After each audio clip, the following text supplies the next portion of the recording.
Thanks for joining us and welcome to PO Sports Talk. I'm at Gotwals along with Colin Stevens. As you can see, we've sort of taken our show on the road this week. Here we are at Trojan Stadium in the background at the Trojan field hockey team playing. This week we have only 4 football games to talk about because 2 of the games involve 4 of our local teams. First of these games is Waynesboro at Greencastle Antrim, which is Friday at 7:30 at Paley Field. The Indians are coming off a huge upset last week over Northern, which is probably the Tribe's biggest win in several years. Both teams are coming into the game 2-2, so there's a little bit more interest this year than maybe usually for these 2 teams. And last week, Greencastle Antrim really found their rushing attack. They're in for 348 yards on the way to a nice win. So that helped them get back from that Susquehanna Township loss, and I think that's going to carry over to this week.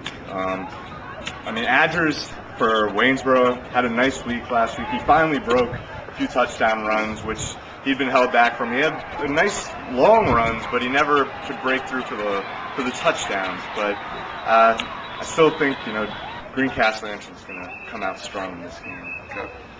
Also, Shippensburg plays at James Buchanan on Friday at 7 o'clock.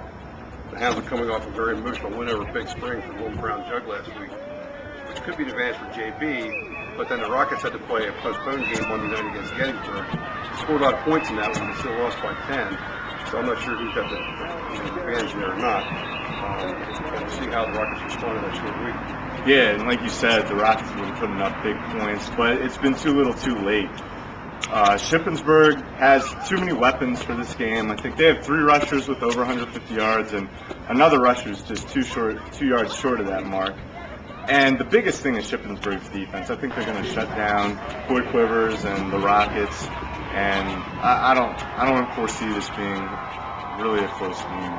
Okay. Then we also have Cumberland Valley at Chambersburg on Friday night at 7. The Eagles are ranked number 7 in the state in Quad A, so obviously they're going to be very tough. And what's been really good for them this year is the defense. A couple weeks ago, they shut out Bishop McDevitt in a 3-0 win. So obviously they're very tough there. And Chambersburg had some trouble last week in their first division game with, how many turnovers was it? 7? 6. 6 turnovers against CDE, so they're not going to be able to do that against Cumberland Valley. No, they're not. They definitely took a step back last week. They couldn't contain Ayers Scott for CD East. He ran all over them, and the defense is really going to need to step up if they're going to want to win this game. But more importantly, the offense. The offense kind of put the defense in a bad situation last week with so many turnovers. And Chambersburg is really going to have to show a ton of improvement in this game if they're going to come away with the win. Yep. The other game we have is Saturday. Mercersburg Academy plays at Lawrenceville, New Jersey. It's a 2 o'clock game. What do you know about Lawrenceville? Anything? Lawrenceville's 1-1. They had a 1-point win last week. I think the score was 15-14. But their other game was a blowout that they lost. But Mercersburg is 0-2. Their offense hasn't been strong, and Coach Dan Walker said he likes what the defense is doing, but if the offense isn't moving the ball and putting up points, they're not going to be able to do too much. I don't see too many wins coming this year. Okay. All right. We're going to do something a little different this week. We're going to make some exact picks. And if you like these picks or you completely disagree, we'd like you to get a hold of us at our new PO Sports Desk Twitter account. So I'll go ahead and start here. I'm going to pick the Cumberland Valley Chambersburg game. I see Cumberland Valley 28-13 based on their really good defense. Chambersburg's only hope is to not turn the ball over this week and take advantage of any chances they get. And I'm going to also take Greencastle 34-19 over Waynesboro.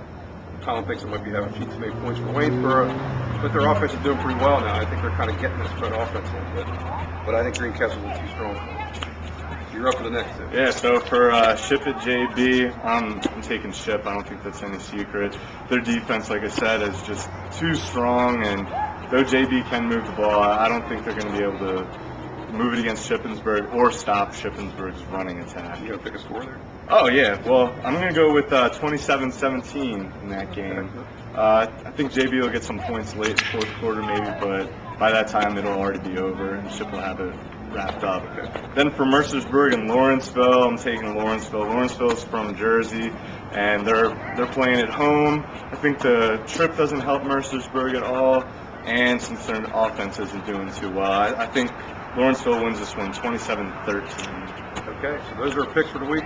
Let us know what you think. And thanks again for joining us for Sports Talk.